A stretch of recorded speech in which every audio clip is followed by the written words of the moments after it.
ایک بھائی نے پوچھا کہ ارطغرل غازی کے حوالے سے جو آج کل ڈرامہ چل رہا ہے اس پر آپ کی کیا رائے ہے؟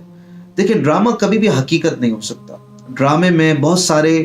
اضافے ہوتے ہیں اور کچھ نہ کچھ تاریخ سے ہٹ کر مرچ مسالے کا اضافہ کیا جاتا ہے، کچھ نئی چیزیں ڈالی جاتی ہیں اور اسی وجہ سے ڈائریکٹر پروڈیوسر یہ اپنے اپنے کام کرتے ہیں. اور اسکرپٹ رائٹر کا بھی ایک کام ہوتا ہے، وہ نئی چیزیں لے کر آتا ہے. اگر صرف اور صرف تاریخ کی بیس پر، ہسٹری کی بیس پر ڈرامہ بنایا جائے تو سب سے پہلے تو اسکرپٹ رائٹر فارغ ہوگا. بات یہ ہے کہ ڈرامے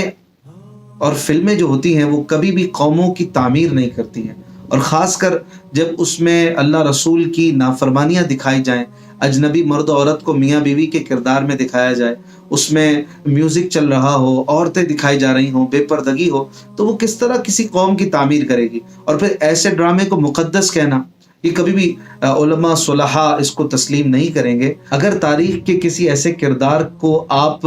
اچھے انداز میں پینٹ کرنا چاہتے ہیں تو اس کے لیے اخبارات ہیں، تحریرات ہیں، کتابیں ہیں. ڈرامے بنانا، اگر آپ اس پر اچھے انداز میں ویڈیوز بنانا بھی چاہتے ہیں تو شریعت کے مطابق اس کو بنائیں. اگر آپ اس میں خلاف قانون شریعت چیزیں لائیں گے، میوزک لائیں گے، عورتیں لائیں گے، اس طرح کی چیزیں ہوں گی، تو جو نئی جنریشن ہے جو اس کو دیکھے گی وہ ان چیزوں کو صحیح بھی سمجھے گی اور ان میں موجود فتنوں میں پڑ بھی جائے گی. لہٰذا اگلی جنریشن کے لیے مفید یہی ہے کہ وہ ارطغرل غازی کے حوالے سے جو کتب ہیں، جو مستند تاریخی حقائق ہیں، ان کو پڑھیں. بلا شبہ ارطغرل غازی ایک زبردست مجاہد تھے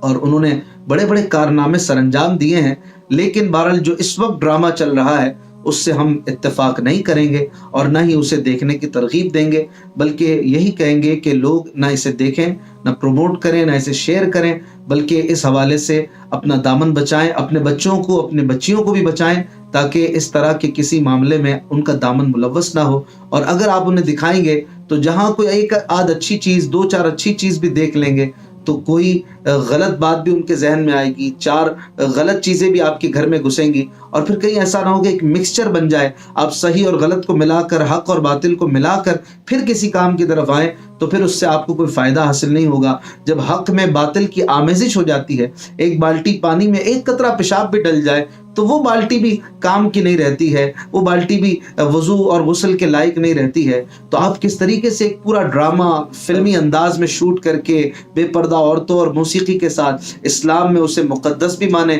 اور پھر اسے اپنی آنے والی جنریشن کے لیے مفید بھی مانیں، یہ ہرگز نہیں ہو سکتا ہے.